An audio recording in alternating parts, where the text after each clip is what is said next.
Hey guys, இன்னைக்கு நம்மளுடைய வரலாற்று பயணத்தில் இரண்டாவது நாள். இன்னைக்கு எங்கே போக போகிறோம் அப்படின்னா, தஞ்சாவூர் மாவட்டத்தில் இருக்கக்கூடிய கும்பகோணத்து பக்கத்தில் 8 கிலோமீட்டர் தொலைவில் அமைஞ்சிருக்கக்கூடிய சோழர்களுடைய கட்டிடக்கலைக்கு இன்றைக்கும் ஒரு எடுத்துக்காட்டாக இருக்கக்கூடிய 12ஆம் நூற்றாண்டில் 2ஆம் ராஜராஜ சோழனால் கட்டப்பட்ட தாராசுரம் ஐராதீஸ்வரர் கோயிலுக்கு தான் நம்ம வந்திருக்கோம். நம்ம தாராசுரம் ஐராதீஸ்வரர் கோயிலை யுனெஸ்கோ உலக பாரம்பரிய சின்னமாகவும் அறிவிச்சிருக்காங்க. 2004ஆம் ஆண்டு தான் நம்மளுடைய ஐராதீஸ்வரர் கோயிலை உலக பாரம்பரிய சின்னமாக யுனெஸ்கோ அறிவிச்சிருக்காங்க. 1000 வருடத்துக்கு முன்பாகவே ஒரு தெய்வத்துக்கு சமமாக ஒரு பெண்ணுக்கு கோயில் கட்டப்பட்டது இதனுடைய சிறப்பு அப்படின்னு சொல்கிறாங்க. இந்த கோயிலில் 63 நாயன்மார்களுடைய சிலைகளும் வடிவமைக்கப்பட்டிருக்கு.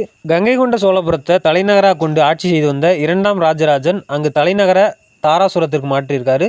அங்கு கட்டப்பட்ட கோயில் தான் இந்த ஐராதீஸ்வரர் கோயில்.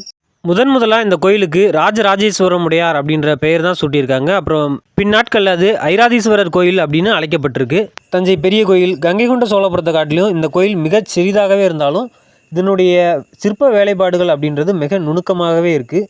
இதனுடைய விமானம் 24 மீட்டர், அதாவது 80 அடி உயரம் கொண்டதாக அமைஞ்சிருக்கு. இந்த கோயிலுடைய முன் மண்டபம் ராஜகம்பீரன் மண்டபம் அப்படின்னு அழைக்கிறாங்க. கல்லாலான சக்கரத்தை ஒரு பக்கம் யானையும் ஒரு பக்கம் குதிரையும் தேரை இழுத்து செல்வது போல் ஒரு சிற்பத்தை வடிவமைச்சிருக்காங்க.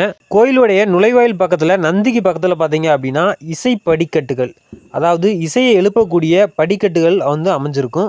அந்த தூண்களை தட்டும்போது சரிகம பதனி அப்படின்ற சுரங்களும் நமக்கு கேட்கும் அப்படின்னு சொல்கிறாங்க. இதிலிருந்து அவருக்கு எவ்வளோ இசையின் மீது ஆர்வம் இருந்தால் இந்த சிற்பங்களில் இந்த மாதிரி சரிகம பதனி அப்படின்ற ஏற்படுற இந்த சுரங்களை அவர் வடிவமைச்சிருக்காரு அப்படின்றத பாருங்கள்.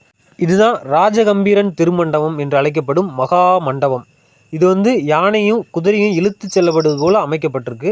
இந்த மண்டபம் பல அந்நிய படையெடுப்புகளில் சேதப்படுத்தப்பட்டதாகவும் அதை பின்ன நம்மளுடைய இந்திய தொல்லியல் துறை சரி பண்ணதாகவும் சொல்கிறாங்க. கட்டிடங்களையும் அதனுடைய சிறப்புகளையும் சொல்லிக்கிட்டே போகலாம். பழமையான கோயில்களையும் கட்டிடங்களையும் பார்க்கணும் அப்படின்றது எனக்கு ஒரு ஆர்வம். அதனால் இந்த ஒரு பயணத்தை நான் தொடர்றேன். அதனால் எனக்கு தெரிஞ்ச விஷயங்களையும் நான் உங்கள்கிட்ட ஷேர் பண்ணிக்கிறேன். தொடர்கிறது நமது வரலாற்று பயணம்.